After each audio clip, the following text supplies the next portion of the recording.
Donald Trump used his New Year's speech to list the achievements of his administration.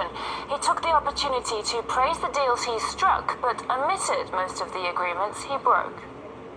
There has never been an administration, and I'm very proud of this, that's done more than the Trump administration in the first 2 years of office. We made a deal with Mexico. We made a deal with Canada. We made that deal with South Korea. And then you look at North Korea. We're doing really well. We moved our embassy to Jerusalem in Israel. One of the broken accords that wasn't mentioned was the decision by the United States and Israel to leave the UN's Culture and Heritage Organization. After years of bitter wrangling, Washington announced its intention to leave UNESCO in October, accusing the agency of anti-Israel bias. That's now come into force. On the 12th of October 2017, the Department of State notified UNESCO Director General Irina Bokova of the U.S. decision to withdraw from the organization and to seek to establish a permanent observer mission to UNESCO. This decision was not taken lightly and reflects U.S. concerns with mounting arrears at UNESCO, the need for fundamental reform in the organization, and continuing anti-Israel bias at UNESCO. Now, at this point, we can review that in 2017, there was outcry from the United States and Israel when UNESCO designated Hebron, the city in the West Bank, designated it as a World Historical Site. Now, there is a contested area in the center of that city. To Muslims, it's the Ibrahimi Mosque. To Jews, it's the Cave of Patriarchs. And at that point, we saw some loud outcry from the United States and from Israel. Now, it's important to note that this isn't the first time that we've heard accusations of a pro-Palestinian bias from the USA and from Israel. In 2011, when the UNESCO body officially recognized a state of Palestine, at that point, the USA and Israel both stopped paying dues to UNESCO. They were then stripped of their voting rights in 2013 after having not paid their dues. So at this point, we see the United States carrying out a policy that it's long carried out, which is when it doesn't like certain international accords and agreements or international bodies, it simply withdraws. Let's review. The United States will withdraw from the optional protocol on dispute resolution to the Vienna Convention on Diplomatic Relations. The United States is officially withdrawing from the UN Human Rights Council.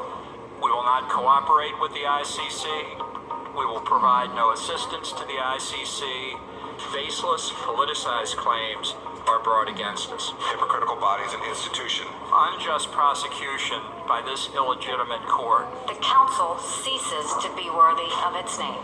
We will commence a review of all international agreements that may still expose the United States to purported binding jurisdiction, dispute resolution in the International Court of Justice. So the United States continues to withdraw from international bodies and international agreements in response to decisions it does not approve of.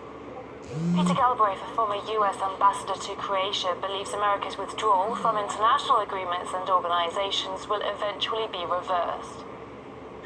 So this is an entirely political step.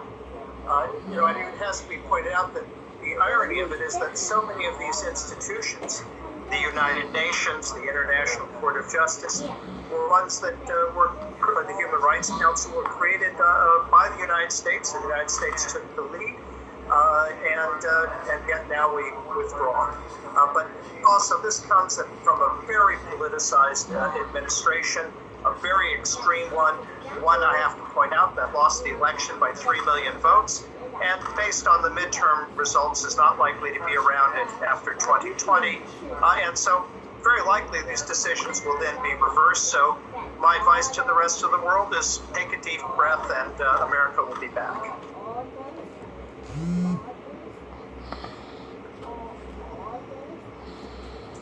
All right. Barakatah Yahweh, Barakatah Yahweh Shai, Barakatah Yahweh, Barakatah Yahweh Shai, Barakatah Yahweh, Barakatah Yahweh Shai, Call Halayim Yahweh, Ba'ashim Yahweh Shai, Ba'ashim Achak Wadash. Double honors to the apostles and elders at Great Millstone who taught us this truth. Honors and salutations to all Siakim throughout the four corners of the earth, laboring in honesty, sincerity, charity, sound doctrine. All right. To the Akwathim and to the children that believe on the true name of the Father and the Son, which the Father's name is Yahweh, He exists, and the Son's name is Yahweh Shai, He is the deliverer. All right. because he's going to deliver us out of this captivity that we're in. My name is Maka Alaba Gab and Yashalom with the Watchman Philadelphia camp. And that video that I just played, man, lets you know, man, America's done, basically, man. And they scrambling. You know, and Donald Trump is a very powerful dude, because he said a lot of powerful things in that he made a lot of bold statements saying that they're the best administration. Nobody has ever done anything like that. You know, and when you hear things like that, you gotta look at that dude sideways, like, yo, what is he really trying to do, man? He's trying to pull the wool over America's eyes, man. America's not in good cause, man. You know, at all. America's done. You know, this the what? Apostle Tahar deemed the year last night, the year Karagma, man. You know, what's that? The implementing that shit, man, and make it mandatory. All right? So this is the book of Proverbs, chapter 16 and verse 18. To what Donald Trump said. It says, pride goes before destruction, and a haughty spirit before a fall. So, yo, that dude is real prideful. He's real arrogant, man. You know? He acts like he cannot be touched. You know, nothing's going to happen to America. That's what he basically saying. They made the best deals. They made this, they made that. But you look at Donald Trump's track record, right? And you go to Atlantic City. I used to work for the Taj Mahal. And he ran that organization jacked up, man. And look how all his casinos closed right before he became in the presidency. So that was the spirit letting you know what type of spirit he was in and shutting things down, man. All right? Through the spirit and power, Yahweh Hashem Yahushua. All right? He's going to bring the one to bring America down with his decisions that he's making. And those decisions are through through Yahweh Hashem Yahushua, man. Because the heart of the king is in the hand of the one that created it. Roughly paraphrasing, man. All right? All right? This is the book of Obadiah, chapter 1 and 7. It says, because he talks about all those deals that he made with all these different nations. In North Korea, he mentioned Russia. Basically, they moved the embassy to Jerusalem.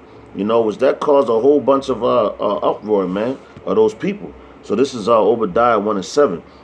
It says, all the men of thy confederacy have brought thee even to the border. The men that were at peace with thee have deceived thee and prevailed against thee. They that eat thy bread have laid a wound under thee. There is none understanding in him, man. All right, so he thinking that these other nations is cool with him, man. You know, he thinking that all these other nations is cool with him, and that everything gonna be like they gonna be buddy. He gonna put all these sanctions on these people, and they gonna listen to him. You know. So they bringing him to the border, the border. They're drawing him out, man. They deceiving him, making them think that what they say, keep your friends closer and your enemies closer, man. And that's what they doing to America. All right, that's exactly what they doing to America, man. And what is it? And what's that? 1 Thessalonians, when they shall say peace and safety, then all of a sudden sudden destruction. And look at that. This is the new year, January 1st. That was his New Year's speech. You know, basically telling, yo, everything cool, everything going to be all right. But last year, if you remember the interview that they had with him, he said, this is the quiet before the storm. And what's the storm?